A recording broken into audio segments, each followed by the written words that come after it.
Bonsoir tout le monde. Avec ce soir, le live est dans l'autre sens. J'ai pas réussi à faire pivoter mon téléphone, mon cellulaire. Merci Seigneur. Fait que le sujet de ce soir, c'est Dieu reste fidèle. Merci Seigneur. Amen.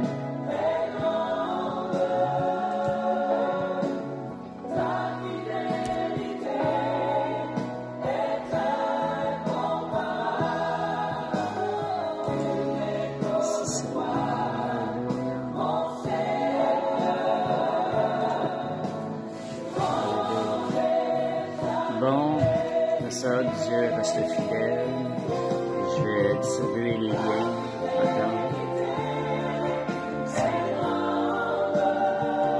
Merci Seigneur. Alléluia.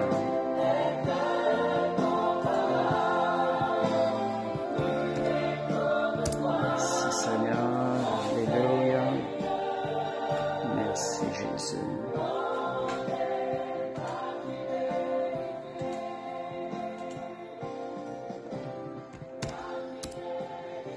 Seigneur.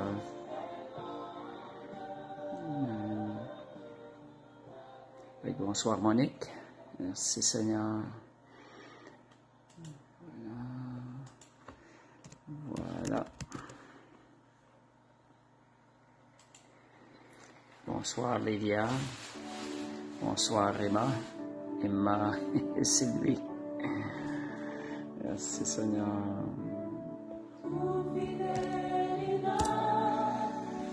Merci Seigneur, on va commencer dans quelques minutes, tant que je distribue certains liens, des liens à certaines personnes.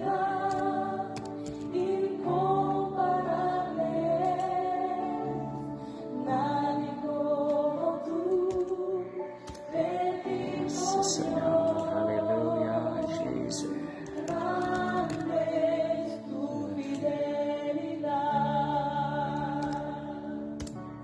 Merci Seigneur, Amen.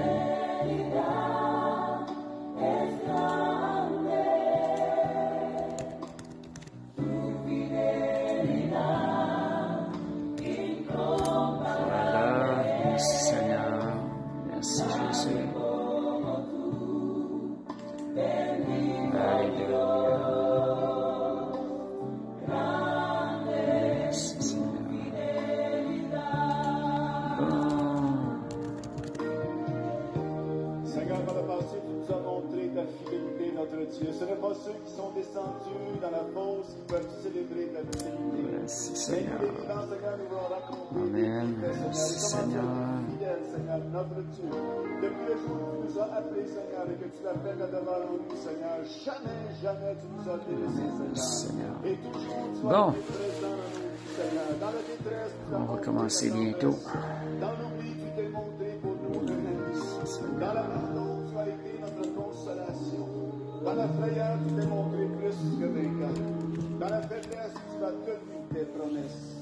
Et dans le désespoir, tu as été notre seul espoir. Dans la solitude, tu as été notre plénitude. Et même dans le néant, Seigneur, notre Dieu, tu as été pour nous présent. Bonsoir Brigitte. Et c'est pourquoi ce soir, nous voulons chanter, Seigneur, et célébrer ta grande fidélité. Alléluia. Merci Jésus.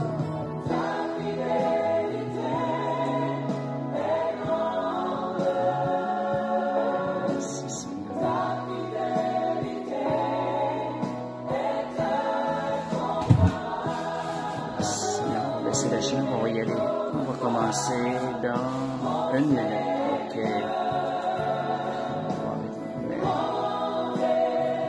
Merci Seigneur. Amen. Bon, on va commencer. C'est Dieu reste fidèle. Et on va voir un peu des choses qui vont nous édifier dans la foi. Fait qu'on va commencer par la prière. Père Céleste, on te remercie, Seigneur, pour le privilège. Merci, Seigneur, pour le privilège, Seigneur, de venir à toi ce soir, Seigneur, d'entendre ce que tu as à nous dire, que ce soit des belles choses, Seigneur Dieu, à nous communiquer. Merci pour ton amour, merci pour ta fidélité qui nous garde, Seigneur. Seigneur, que nous puissions entendre, Seigneur, le message. Seigneur, comme le Saint-Esprit veut que nous le comprenions. Amen. Merci, Seigneur. Bonjour, Michel. Bonsoir, Michel. Amen. Gloire à Dieu. Fait qu'on va commencer ce soir. Juste un instant. On va mettre un petit peu de musique de fond. Gloire à Dieu. Alléluia. Bon. Fait qu'à soir, c'est ça. C'est Dieu reste fidèle. Si on parle de la fidélité, pourquoi la fidélité? Comment est-ce que ça peut, nous autres, nous concerner? En quoi ça nous touche, la fidélité de Dieu? Quand, plus spécifiquement, avons-nous besoin de la fidélité de Dieu dans notre vie? Si on définit la fidélité, c'est quelqu'un qui est ferme, qui fait des promesses, qui les respecte, il ne change point. Donc, Dieu demeure fidèle à ce qu'il est promis. S'il y a quelqu'un qui est fidèle, c'est bien le Seigneur. Et il respecte ce qu'il dit. Donc, qui a besoin, je vais aller lire le verset 2 Timothée 2, verset 13, le verset clé pour ce soir. Et des fois, on peut se poser des questions jusqu'où la fidélité de Dieu est là. On va voir ça dans les versets en lisant ce soir. Donc, 2 Timothée 2, 13. Ça me frappait ce verset-là. C'est quelque chose qu'on a besoin de savoir des moments donnés dans notre vie chrétienne. On a besoin de compter sur la fidélité de Dieu. Puis quand avons-nous besoin de compter sur la fidélité de Dieu? C'est quand nous n'avons pas été fidèles, parfois pleinement fidèles. Donc, 2 Timothée 2, 13, ça dit, si nous sommes infidèles, si nous avons manqué, Dieu demeure fidèle car il peut se renier lui-même. La parole qui est sortie de Dieu, de la parole de bouche de Dieu, Dieu la respecte. Si Dieu vous a fait des promesses dans votre cœur, il va les respecter. Tenez-vous, comptez sur sa fidélité. Comptez pas sur votre capacité, mais sur la fidélité de Dieu. Qui a besoin réellement de la fidélité de Dieu? C'est nous tous qui ne sommes pas parfaits, mais qui courons vers la perfection. Le fait que nous sommes en transformation, nous avons besoin de la fidélité de Dieu qui est parfait, qui ne change point. Je vais aller lire les versets au complet. 2 Timothée 2, en commençant par 10 à 13.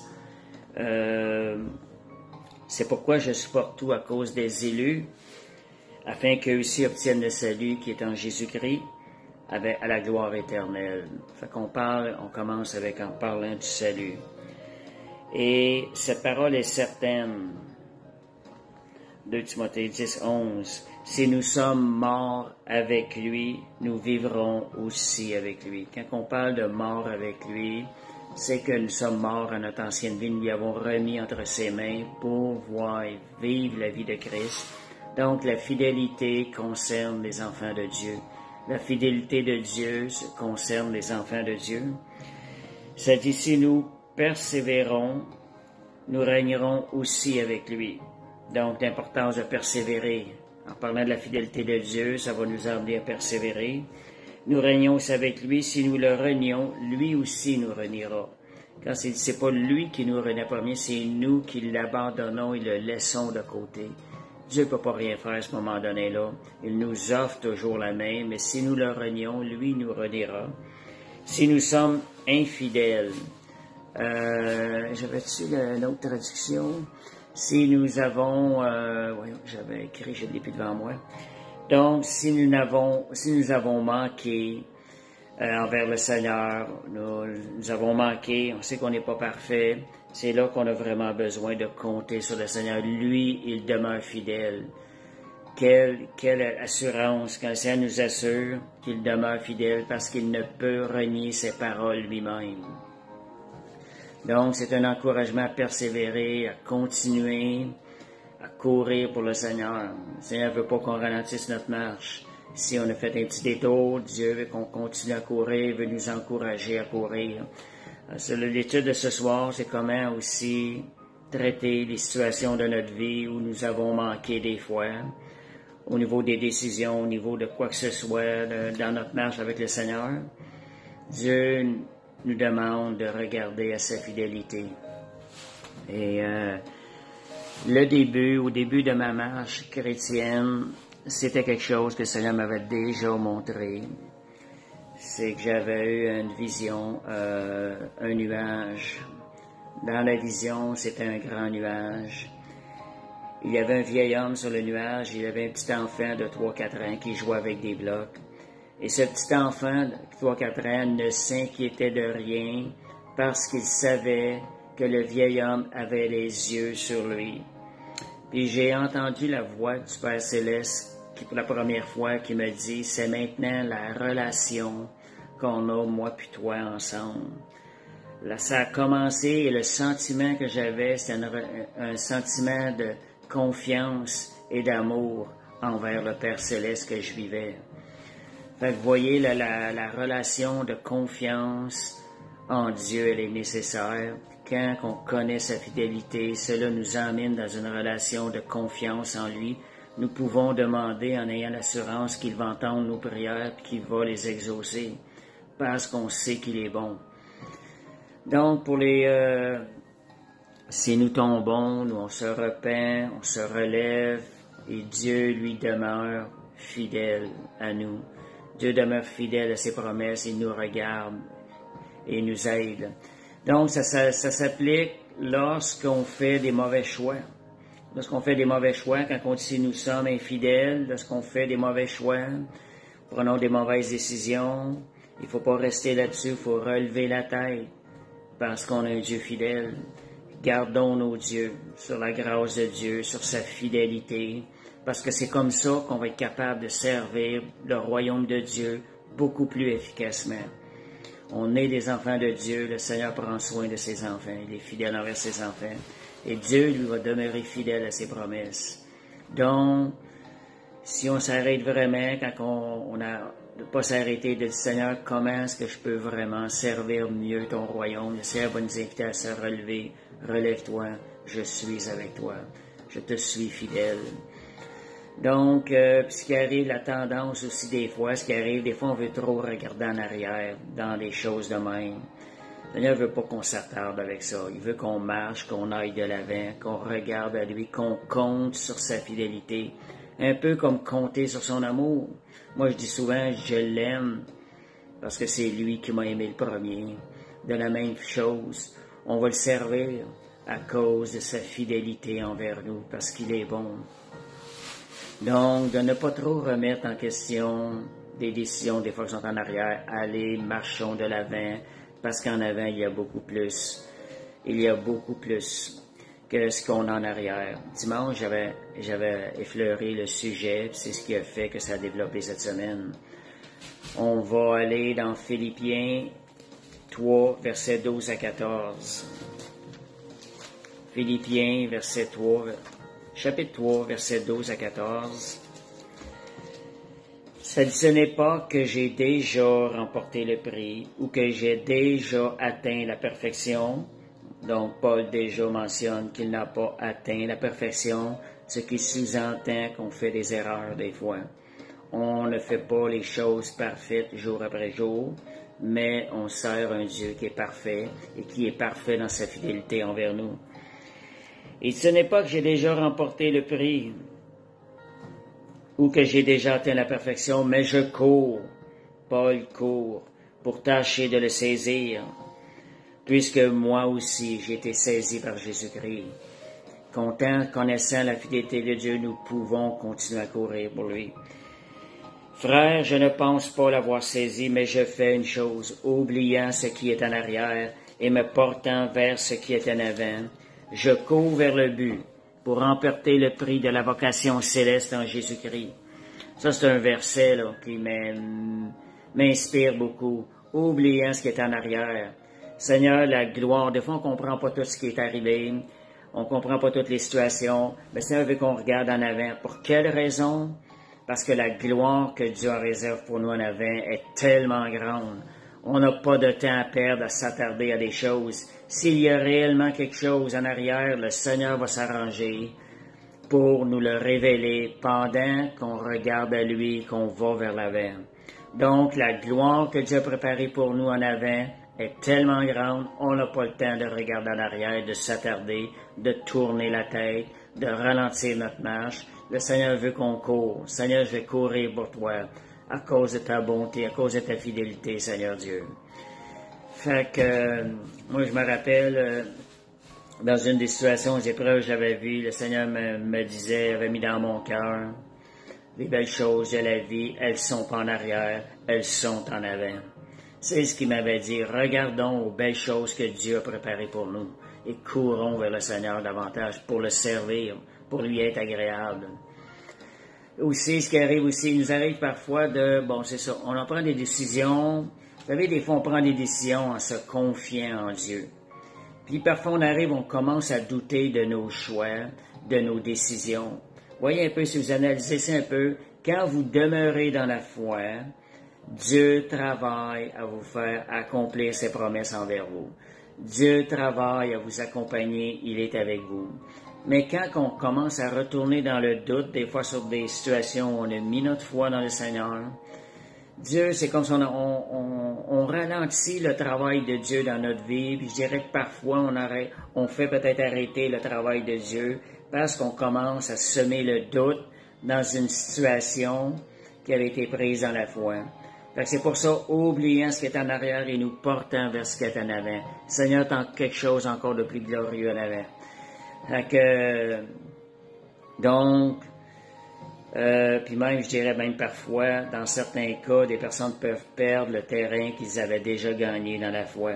Parce qu'à chaque fois qu'on se tient sur le terrain de la foi, Dieu travaille, ça permet, on demeure dans la foi lorsqu'on a pris nos décisions et Dieu continue de travailler. Fait que l'opposé est aussi vrai dans un sens qu'on peut ralentir notre marche, même l'arrêter, même rétrograder un peu. Fait que ne perdons pas de temps, allons de l'avant, rendons gloire à Dieu, voyons la puissance de Dieu de bénir tout ce qui est en avant de nous. Fait que, merci Seigneur, si on réalise qu'on a passé à côté du plan de Dieu, ça c'est quelque chose que j'ai eu à un moment donné, moi ça me fascine cette chose-là. Si parfois on réalise ou on pense qu'on a passé à côté du plan de Dieu pour une situation quelconque, comment est-ce qu'on doit réagir? Vous savez quelque chose? Si on connaît la nature de Dieu, la nature et la puissance de Dieu, c'est de gloire en gloire pour ses enfants. On est un enfant de Dieu, sa nature, ce qu'il veut déverser pour nous, c'est de gloire en gloire. Dieu ouvre des portes. Il va nous ouvrir des nouvelles portes encore.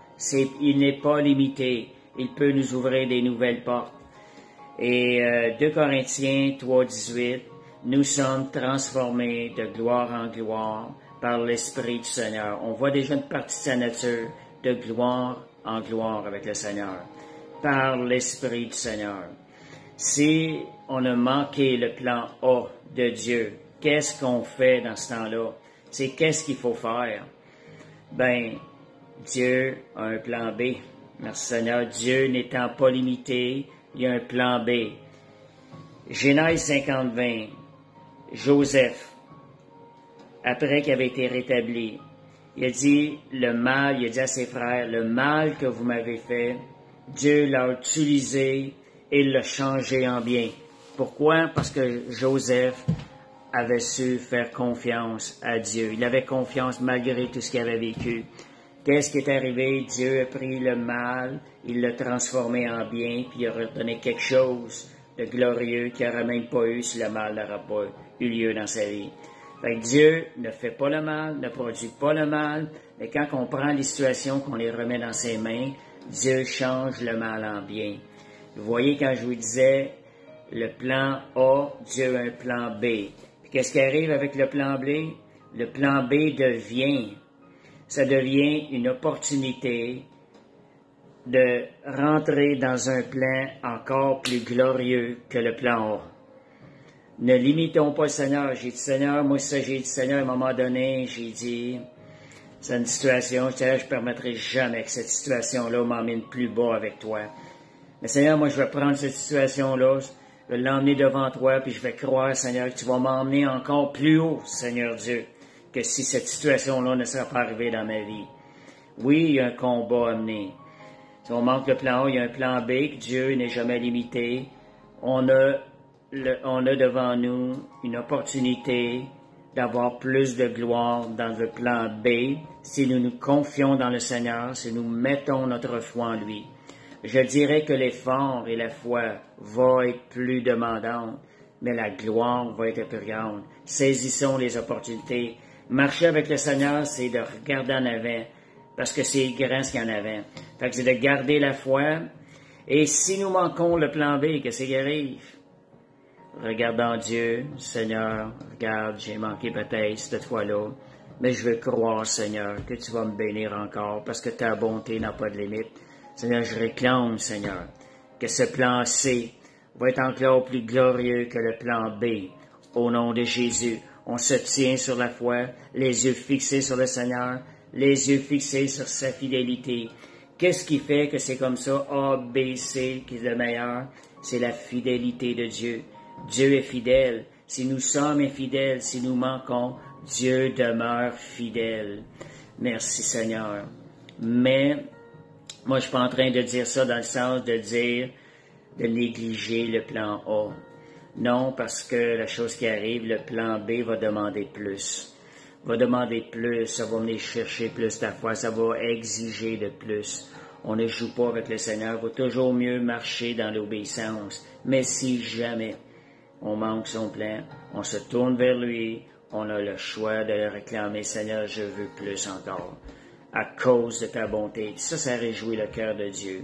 Dieu ne veut pas qu'on vive dans le regret. Si vous avez des situations dans votre vie, que vous pensez, des fois dans votre passé, des choses de même, si vous avez des situations où vous n'êtes même pas certain, des fois on n'est même pas certain si c'est à bon pas, puis on peut rester là-dessus. Seigneur, vu qu'on regarde en avant, c'est encore plus glorieux ce qu'il y en avant. Dieu a pourvu. Dieu a tout pourvu dans son amour à nous faire avancer de gloire en gloire dans notre cheminement avec lui. Merci Seigneur. Donc, c'est compter sur la grâce de Dieu, croyez à la grâce de Dieu, croyez à la fidélité de Dieu. Cela va vous faire persévérer dans le Seigneur. Cela va vous faire grandir dans le Seigneur. Cela va vous faire courir dans le Seigneur sans vous laisser ralentir par les épreuves de cette vie, par les situations qu'on a vécues.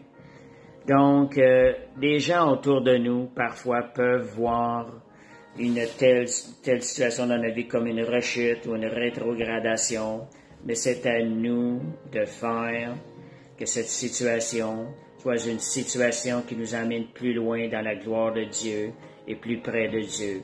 Moi, je vous parle de ça, je parle de la situation, ça m'a montré ces choses-là lorsque j'ai vécu une séparation. C'est quelque chose pour un chrétien qui est très difficile à accepter.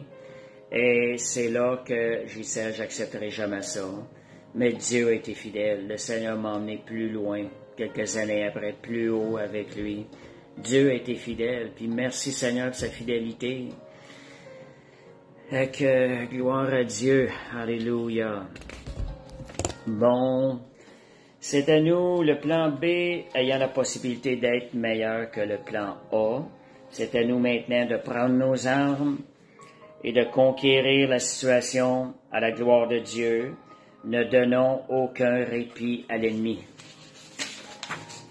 OK, Josué, vous parlant de promesses.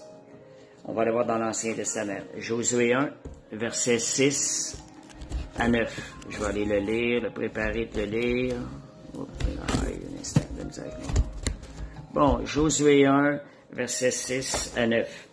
Tellement un verset encourageant, ça. Josué 1, voyez, si on est dans l'Ancien Testament, les promesses que Dieu donnait, l'Ancien Testament, il la donnait à certaines personnes en particulier, parce que l'Esprit n'était pas répandu sur tous les hommes. Aujourd'hui, nous, dans la Nouvelle Alliance, depuis que Jésus est ressuscité, nous avons un accès, nous avons beaucoup plus. Jésus avait dit, le plus petit dans le royaume de Dieu est plus grand que tous les prophètes qui avaient vécu. Fait que, merci Seigneur, je cherche Josué, juste un instant. Josué 1. Josué 1, fait qu'on a un privilège, on regarde les promesses de l'Ancien Testament qui déjà nous montrent la fidélité de Dieu. Verset 6, ça dit, fortifie-toi et prends courage, car c'est toi qui mettras ce peuple en possession du pays que j'ai juré à leur père de leur donner. Quand vous vous sentez que ça veut vous abattre, le Seigneur nous exhorte à se fortifier. Et ça dit dans le Nouveau Testament, fortifiez-vous par sa force, toute puissance. Dans divers endroits, c'est-à-dire revêtez les armes de Dieu. Fortifiez-vous. Le Seigneur veut qu'on se fortifie. Puis comment qu'on va se fortifier? C'est en allant dans sa parole. C'est en allant chercher des promesses. C'est là qu'on va être encouragé. En méditant comme ce soir sur la fidélité de Dieu, ce sont des choses qui vont nous fortifier dans notre marche avec le Seigneur. Donc, fortifie-toi seulement et aie bon courage en agissant fidèlement selon toute la loi que Moïse, mon serviteur, t'a prescrite. Ne t'en détourne ni à droite ni à gauche, afin de réussir dans tout ce que tu entreprendras.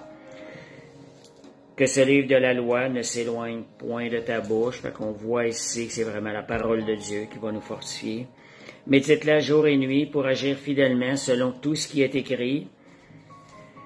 Et car c'est alors que tu auras du succès dans tes entreprises, c'est alors que tu réussiras.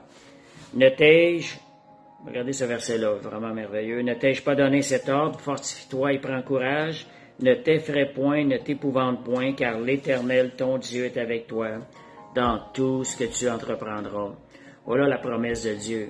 Quand Dieu est fidèle, Dieu fait une promesse, dans devenant enfant de Dieu, il dit, je vais être avec toi dans tout ce que tu entreprends. Quelle que soit la décision que tu vas prendre, si tu es tourné vers moi avant, je vais être avec toi. Je vais t'accompagner, même dans tes erreurs. Je vais te demeurer fidèle. Je vais être avec toi. Je vais t'aider dans tout ça.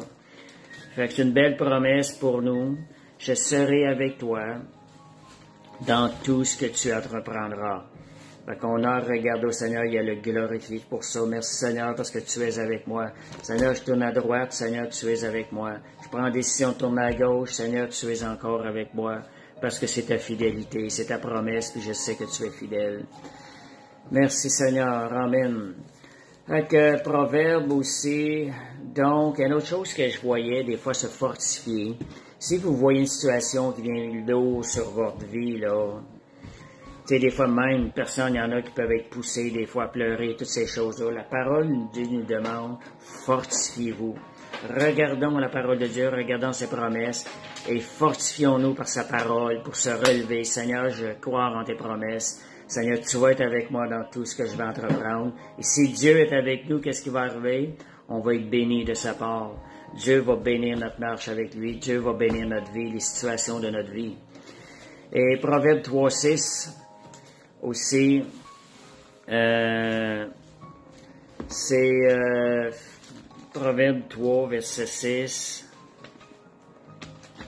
Merci Seigneur, alléluia. Proverbe 3, verset 6. Merci Seigneur. Le Proverbe 3, verset 6, c'est reconnais-le dans toutes tes voies. Tantôt on disait que Dieu dit que je vais t'accompagner. On veut voir encore la grâce de Dieu dans notre vie, il faut le reconnaître aussi. Reconnais-le dans toutes tes voies et il aplanira tes sentiers. Reconnais la fidélité de Dieu qui demeure avec toi, qui t'a fait la promesse qu'il ne t'abandonnera jamais, qu'il demeure avec toi. Reconnais-le. Cela va te fortifier. Moi, j'avais une version de ça, c'est reconnais la souveraineté de Dieu dans tout ce qui t'arrive. Je dis bien tout. Et lui, il se chargera de te faire marcher dans ses sentiers tout tracés. Donc, reconnais la souveraineté de Dieu dans tout ce qui t'arrive et lui se chargera de te faire marcher dans ses sentiers tout tracés. On sait que ces sentiers, c'est ce qu'il y a de meilleur pour nous parce que Dieu est bon. Donc, en reconnaissant, en donnant au Seigneur le contrôle des situations, nous lui permettons sa souveraineté d'agir et de prendre le contrôle de la situation et de vivre, d'être sous l'effet de sa bonté, de sa fidélité. Bon, ici, on parle aussi, reconnaissons la souveraineté de Dieu. Seigneur, déclarez-le, Seigneur, tu es au contrôle. Seigneur, je te fais confiance. Ce sont des choses qui portent du fruit. Et Romains 8, 28, toute chose concourent au bien de ceux qui aiment Dieu. Voilà une parole qui parle beaucoup. Toutes choses concourent au bien de ceux qui aiment Dieu. Donc, là-dedans, la même chose quand je disais, quand vous déclarez, Seigneur, tu es au contrôle de cette situation, eh bien, toute chose, la volonté de Dieu, la souveraineté de Dieu se met en marche et bénit votre vie afin que toute chose concourt pour votre bien. On n'est jamais perdant avec le Seigneur. Levons les yeux, quelqu'un a payé pour nous, Jésus a gagné la bataille. Merci Seigneur. Si je parle aussi, j'avais parlé de foi, fidélité, faire confiance, ça se tient, ça se rapproche tellement. Donc foi, fidélité, faire confiance, ça se rapproche, ça se côtoie de près. Ce que je voulais rajouter aussi avec ce que je lis aussi, c'est quand on lui fait confiance, Dieu se met en marche dans notre vie et notre force devient sa force. Sa force devient notre force plutôt. Dieu nous fortifie. Donc, foi, fidélité, faire confiance, se côtoie de près. Plus on va connaître la fidélité de Dieu, plus il nous sera facile de marcher par la foi et de lui faire confiance. Donc, Seigneur, la fidélité, comme on disait tantôt, si nous pouvons avoir été infidèles, mais lui demeure fidèle. Seigneur, je me relève, je regarde à toi. J'arrête de regarder à moi, je regarde à toi. Comme un enfant fait confiance à son Père qui l'aime, on peut faire pleinement confiance à notre Père céleste pour nous donner tout ce qui est bon pour nous. S'il y a un enfant capable de le faire, combien plus nous envers notre Père céleste. Sa bonté est beaucoup meilleure que n'importe quel Père terrestre. Donc, une relation de confiance s'établit à travers une relation personnelle et intime entre deux personnes. Une relation de confiance. Donc, c'est important c'est une relation intime. Merci Seigneur. Que Dieu est bon. Rapprochez-vous du Seigneur. Devenez plus intime avec le Seigneur. Vous allez connaître davantage sa fidélité. Vous allez bénéficier des bienfaits sur votre vie aussi. Donc, Jean 10, 27, je parle de relations intimes. Entendons-nous la voix de Dieu. Jean 10, 27, ça dit « Mes brebis entendent ma voix et elles me suivent ». Si nous n'entendons pas la voix de Dieu, c'est peut-être parce que nous avons besoin d'avoir une relation encore plus intime avec le Père Céleste, avec Dieu le Père, Dieu le Fils et Dieu le Saint-Esprit. Et on parle de foi, fidélité, faire confiance, Galates 2.20. On va aller lire Galates 2.20. Ça dit, si je vis, ce n'est plus moi qui vis, c'est Christ qui vit en moi. Ma vie dans la chair, je la vis dans la foi au Fils de Dieu qui m'a aimé, qui s'est livré pour moi. Donc, engageons-nous à marcher par la foi, étant basés, nos yeux fixés sur la fidélité de Dieu. Soyons aussi fidèles comme lui-même est fidèle envers nous. J'avais déjà enseigné un enseignement que Dieu cherche des gens qui vont lui être fidèles. Dieu cherche quelqu'un qui lui est fidèle. En regardant la fidélité de Dieu, ça devrait nous inciter à être fidèles envers lui. Que merci Seigneur, le croyant ne doit plus marcher par la vue, encore moins par les émotions, mais par la foi. 2 Timothée 4, versets 7 à 8. On revient au verset de Timothée, à l'épître de Timothée. On avait parlé si nous sommes infidèles, Dieu demeure fidèle. Puis on voit un petit peu plus loin ce que ça implique. 2 Timothée 4, versets 7 à 8. C'est j'ai combattu le bon combat, j'ai achevé la course, j'ai gardé la foi. Désormais, la couronne de justice m'est réservée. Le Seigneur, le juste juge, me la donnera dans ce jour-là, et non seulement à moi, mais à tous ceux qui auront aimé son avènement. Donc, combattons le bon combat, c'est par la foi, et ayant les yeux aussi, comprenant sa fidélité. Donc, j'ai certaines promesses que j'ai trouvées dans la parole concernant la fidélité de Dieu. Lamentation 3, versets 22-23. Ça dit, les bontés de l'Éternel ne sont pas épuisées, ses compassions ne sont pas à leur terme, elles se renouvellent à chaque matin. Donc, voyez la fidélité de Dieu. À chaque matin, Dieu renouvelle. À chaque matin est un jour nouveau. À chaque matin, Seigneur renouvelle un nouveau plan de bonté pour la vie, pour la journée qui vient. Dieu planifie de nouvelles bontés à chaque matin pour la vie lorsque vous vous réveillez. Merci Seigneur pour ce plan de gloire que tu prépares ce matin pour cette journée. Seigneur, je te fais confiance. Merci de me renouveler en toi. Et Malachie 3.6 dit que Dieu ne change pas, ses promesses demeurent. Il est un Dieu qui ne change point. Psaume 119, versets 89 à 90, ce sont des versets qui parlent de la fidélité de Dieu. Psaume 119, 89, 90. Merci Seigneur. 89, 90. Donc, ça dit, à toujours, ô Éternel, ta parole subsiste dans les cieux. De génération en génération, ta parole subsiste. Tu as fondé la terre et elle demeure ferme. C'est d'après tes lois que tout subsiste aujourd'hui. Fait que voyez, ce que Dieu fait demeure et Dieu ne change point. Ésaïe 55, versets 9 à 11. Un autre endroit où on va voir la fidélité de Dieu.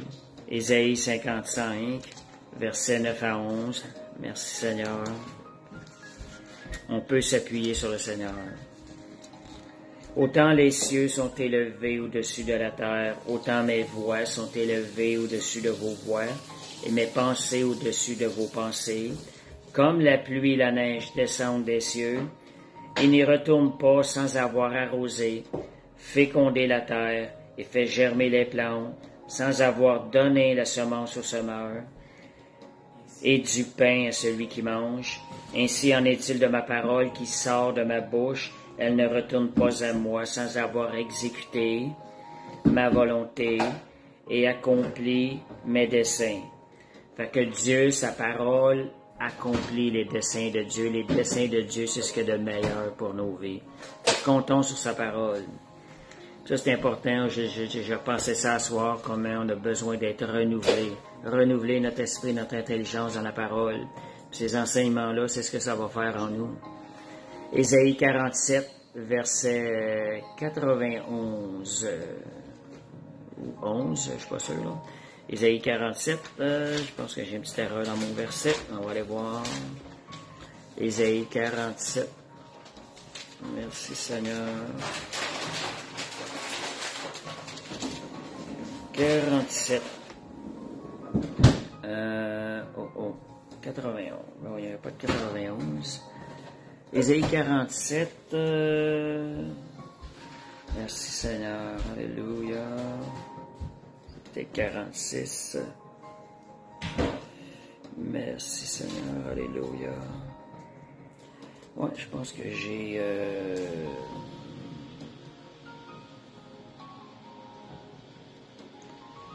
J'ai pas de... Merci Seigneur.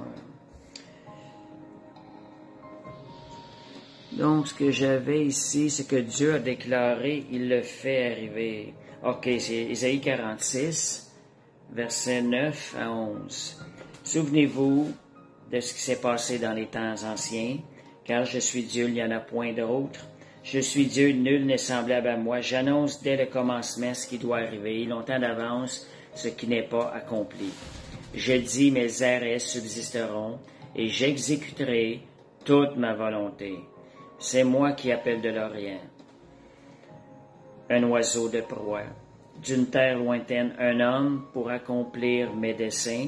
Je l'ai dit et je le réaliserai, je l'ai conçu, je l'exécuterai. Fait que merci Seigneur, on peut y faire confiance, Dieu accomplit ses promesses. Et Proverbe 19, 21, il y a dans le cœur de l'homme beaucoup de projets, mais c'est le dessein de l'Éternel qui s'accomplit.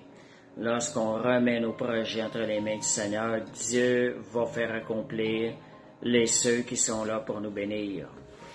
Merci Seigneur. Fait que je vais terminer avec le psaume 145 à le lire à voix haute. Je vous encourage à le lire à voix haute, le méditer le soir et le matin. J'ai lu ça cette semaine, puis je trouvais ça tellement beau, ce psaume-là. C'est un psaume qui nous emmène à voir la fidélité de Dieu, comment est-ce que Dieu est bon. Puis je pense que c'est un psaume qui doit être agréable aux oreilles du Seigneur. Ça doit être une joie pour lui de nous entendre réciter ce psaume-là à voix haute.